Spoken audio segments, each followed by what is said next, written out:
Hukum golput dalam pemilu. Sehubungan dengan pemilu untuk memilih presiden yang sebentar lagi akan diadakan di Indonesia, di mana Majelis Ulama Indonesia mewajibkan masyarakat Indonesia untuk memilih dan mengharamkan golput. Bagaimana sikap kaum muslimin dalam menghadapi masalah ini? Jawaban dari Syekh Abdul Malik. Segala puji bagi Allah, serta salawat, salam dan keberkahan semoga senantiasa Allah limpahkan kepada Nabi kita, Nabi Muhammad Shallallahu Alaihi Wasallam, juga kepada keluarga dan para sahabatnya, serta orang-orang yang setia mengikuti jalannya. Amma ba'du. Saat ini mayoritas negara-negara Islam menghadapi cobaan berat dalam memilih pemimpin kepala negara, mereka melalui cara pemilihan umum, yang ini merupakan penerapan sistem demokrasi yang sudah dikenal. Padahal terdapat perbedaan yang sangat jauh antara sistem demokrasi dan syariat Islam dalam memilih pemimpin, yang ini dijelaskan oleh banyak ulama Ahlus Sunnah wal Jamaah. Untuk penjelasan masalah ini, saudara-saudaraku, sesama Ahlus Sunnah bisa merujuk kepada sebuah kitab ringkas yang ditulis oleh seorang ulama besar dan mulia, yaitu kitab Al-Adlu fil Islam wa Laisa fi Demokratiyah Al-Mazumah. Keadilan yang hakiki ada pada syariat Islam, dan bukan pada sistem demokrasi yang dielu-elukan. Tulisan guru kami, Syekh Abdul Muhsin bin Ham al-Aba'at al-Badr. Semoga Allah menjaga beliau dan memanjangkan umur beliau dalam ketaatan kepadanya. Pemilihan umum dalam sistem demokrasi telah diketahui, yaitu dilakukan dengan cara seorang muslim atau kafir memilih seseorang atau beberapa orang tertentu sebagai calon presiden. Semua perempuan dan laki-laki juga ikut memilih tanpa mempertimbangkan, membedakan orang yang banyak berbuat maksiat atau orang soleh yang taat kepada Allah dan Rasul-Nya Shallallahu Alaihi Wasallam. Semua ini jelas merupakan pelanggaran terhadap syariat Islam. Sesungguhnya para sahabat yang membayat memilih Abu Bakar As-Siddiq radhiyallahu anhu sebagai khalifah pemimpin kaum muslimin sepeninggal Rasulullah Shallallahu Alaihi Wasallam di Sakifah. Ruangan besar beratap tempat pertemuan, milik suku Bani Saidah, tidak ada seorang perempuan pun yang ikut serta dalam pemilihan tersebut.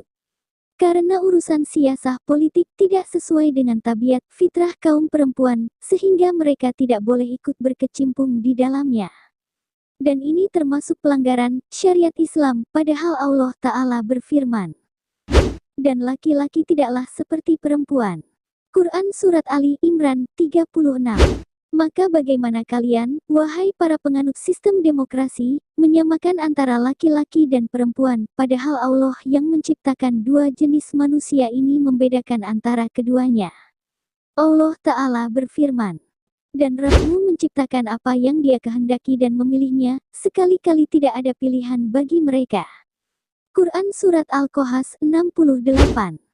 Di sisi lain Allah Ta'ala berfirman, maka apakah patut kami menjadikan orang-orang Islam itu sama dengan orang-orang yang berdosa orang kafir? Mengapa kamu berbuat demikian? Bagaimanakah kamu mengambil keputusan? Quran Surat Al-Qalam 35-36. Sementara kalian, wahai para penganut sistem demokrasi, menyamakan antara orang muslim dan orang kafir. Maka ini tidak mungkin untuk kalimat yang kurang jelas. Masalah ini butuh penjelasan yang panjang lebar. Akan tetapi, bersamaan dengan itu, sebagian dari para ulama zaman sekarang berpendapat bolehnya ikut serta dalam pemilihan umum dalam rangka untuk memperkecil kerusakan dalam keadaan terpaksa. Meskipun mereka mengatakan bahwa hukum asal ikut dalam pemilihan umum adalah tidak boleh, haram. Mereka mengatakan, kalau seandainya semua orang diharuskan ikut serta dalam pemilu, maka apakah Anda ikut memilih atau tidak? Mereka berkata, Anda ikut memilih dan pilihlah orang yang paling sedikit keburukannya di antara mereka para kandidat yang ada. Karena umumnya mereka yang akan dipilih adalah orang-orang yang mencalonkan diri mereka dalam pemilihan tersebut.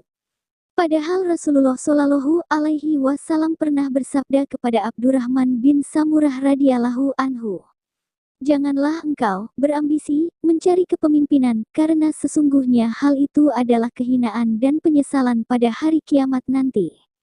Gabungan dua hadits sahih riwayat Imam Al-Bukhari, nomor 6248 dan Muslim, nomor 1652, dan riwayat Muslim, nomor 1825.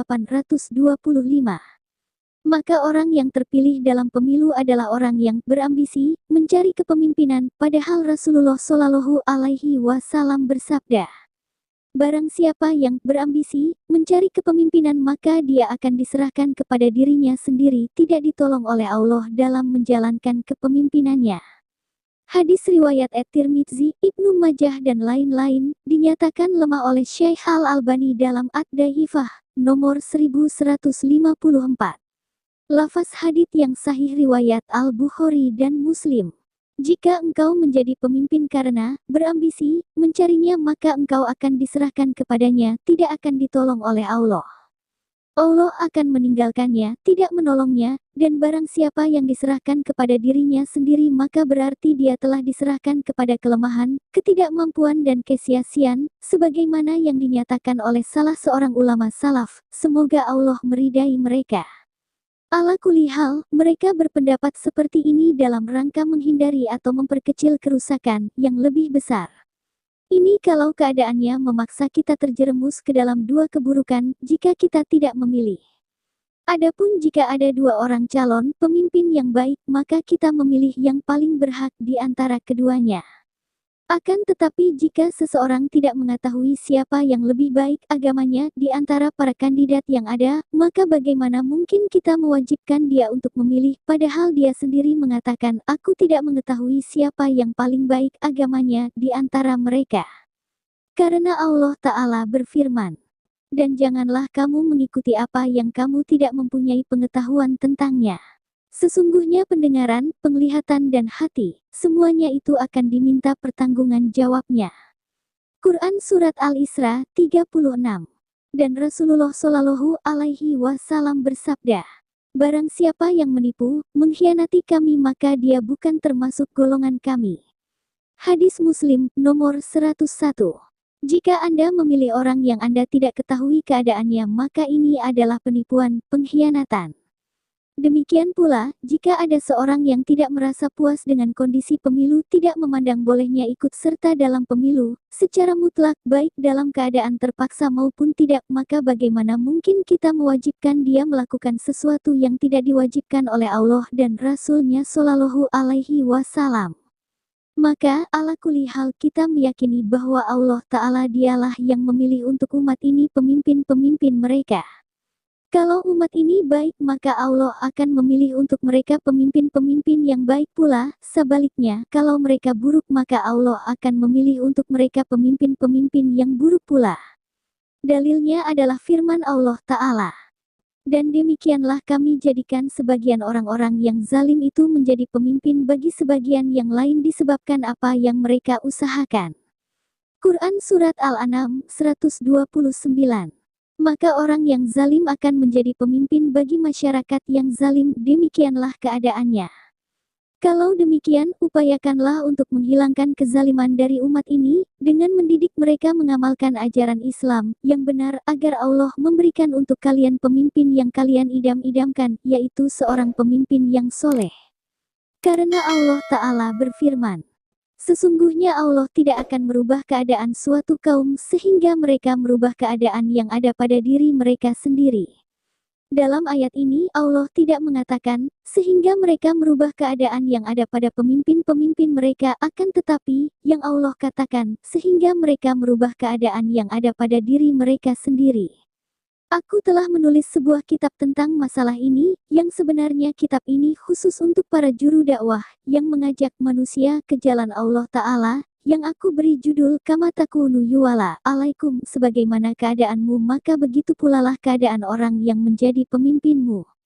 Aku jelaskan dalam kitab ini bahwa watak para penguasa selalu berasal dari watak masyarakatnya, maka jika masyarakatnya berwatak baik penguasanya pun akan berwatak baik dan sebaliknya.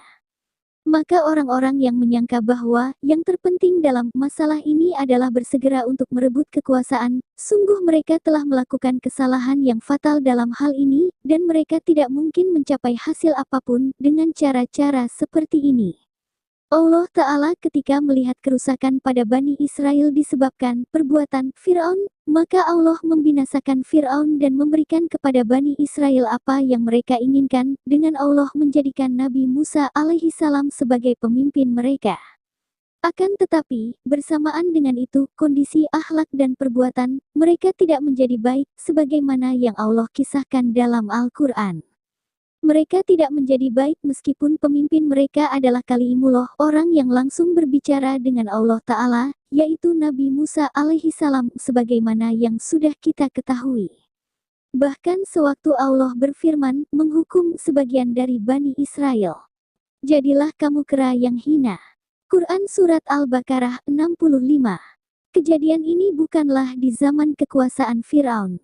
Akan tetapi hukuman Allah ini menimpa sebagian mereka karena mereka melanggar perintah Allah ketika mereka di bawah kepemimpinan Nabi Musa alaihi salam dan para nabi Bani Israel alaihi salam sepeninggal Nabi Musa alaihi salam, sebagaimana sabda Rasulullah Shallallahu alaihi wasallam, sesungguhnya Bani Israel selalu dipimpin oleh para nabi alaihi salam. Setiap seorang nabi wafat maka akan digantikan oleh nabi berikutnya. Hadis riwayat Al-Bukhari dan Muslim. Wallahu alam.